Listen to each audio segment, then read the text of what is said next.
here we are in 2024, and it's more anti-Second Amendment, I think, than I've ever seen in my adult life, at least, that I'm aware of. And when it comes to buying ammo, there's many states right now that have several gun bans going on. And obviously, if you buy the ammo that fits those guns, they're going to know.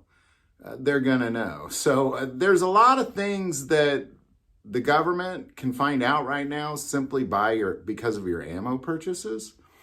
So I want to take a moment and talk about 3 things don't do. Don't do these 3 things when you're buying ammo. It's just going to set you up for some sort of situation where somewhere there's a digital record of you buying that type of ammo that fits in that type of gun. And you're just essentially, it's none of their business, I guess, is what it comes down to. So don't do these 3 things.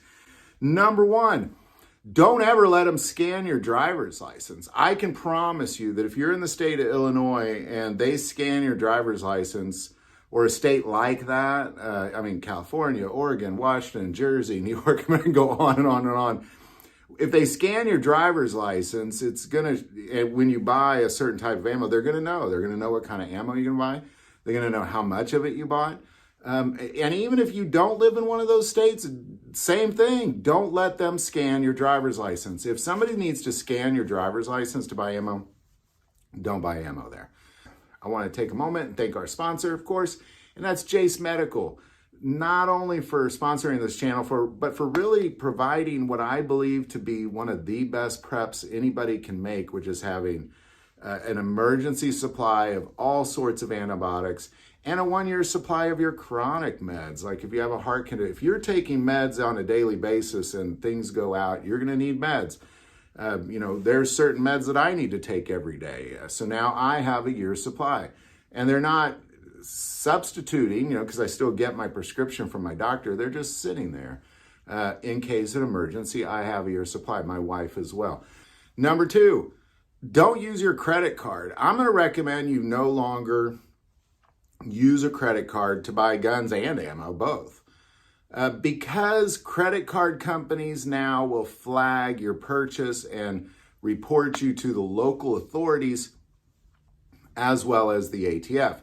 So for example, if I go into a store and I buy like 1,000 rounds of a certain type of ammo and maybe like 2 or 3 guns, the credit card company is going to flag me, and they're going to share that information as kind of a warning to my local sheriff, as well as to the ATF. And that's not a very big purchase, and what is, like, at what point is it,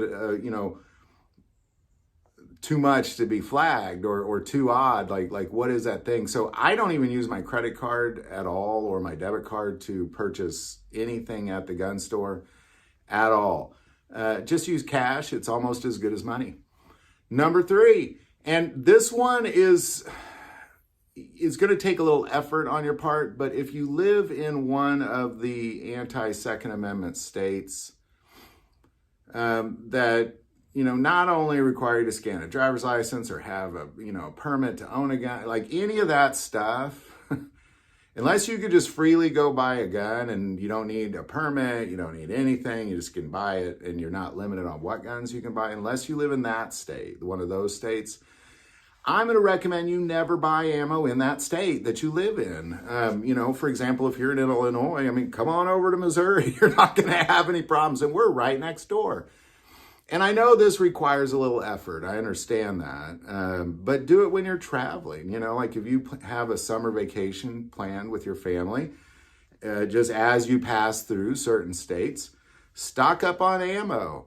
But don't do it in your state. For sure, don't do it in your state, especially if they're asking you to register guns and you chose not to. And now you're buying ammo for a gun you didn't register. Like, come on.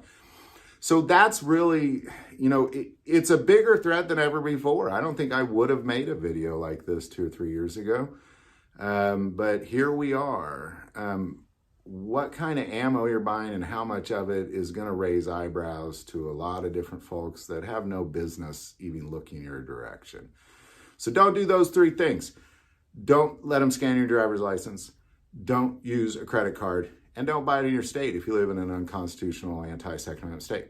So there you go. Any thoughts or insight or any others, definitely put it below. Any insight on this, definitely put that below or your thoughts. I will take a moment and say most people watch this channel, they're not subscribers. Take a moment, hit that subscribe button. It greatly increases the algorithm and our ability to get these messages out. That link is below. But the most important part of this channel, we take prayer requests. So never hesitate to send that in. Thank you for watching this episode of God, Family, and Guns. And as always, love God, love your family, and love guns.